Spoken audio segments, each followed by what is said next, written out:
অধিক মর্যাদা পাওয়ার হকদার কে?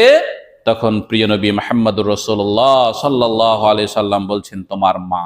কতবার না শুনেছি এই হাদিস। আবার বললেন কে? তোমার মা। আবার বললেন কে? তোমার মা।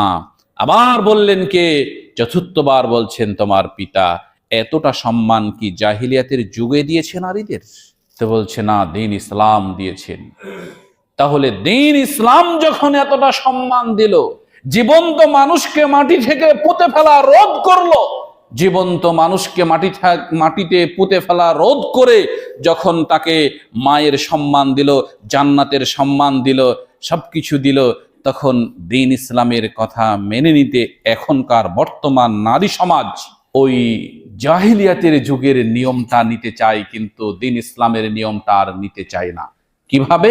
আল্লাহ সুবহানাহু ওয়া তাআলার অসংখ্য আয়াত এবং প্রিয় নবী মুহাম্মদুর রাসূলুল্লাহ সাল্লাল্লাহু আলাইহি ওয়াসাল্লামের মুখশ্রিত বাণী আলী হাদিস। আমরা প্রথমে যে আয়াতটি তেলাওয়াত করব, আল্লাহ সুবহানাহু ওয়া তাআলা সূরাতুন নূরের 31 নম্বর আয়াত। আল্লাহ নারীদেরকে তিনটি কথা বলছেন। আপনি যখন স্বামী, আপনি যখন পিতা, তখন বাড়িতে গিয়ে সূরাতুন নূরের 31 নম্বর আয়াত কোরআনুল কারীমে খুলবেন।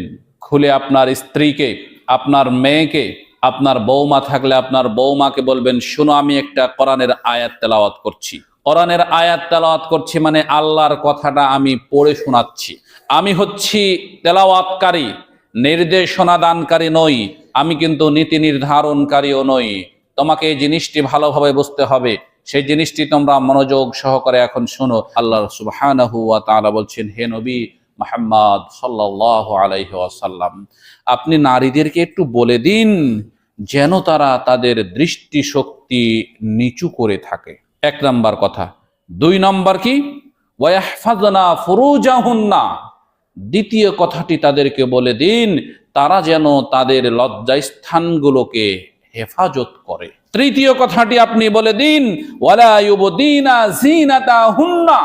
তারা যেন তাদের সৌন্দর্যকে প্রকাশ না করে স্বামী ব্যতীত অন্য কারো কাছে। এই তিনটি কথা আপনি যদি বলতে পারেন, তাহলে আপনি দায়ুষের খাতা থেকে অন্তত বাঁচবেন। যদি না পারেন,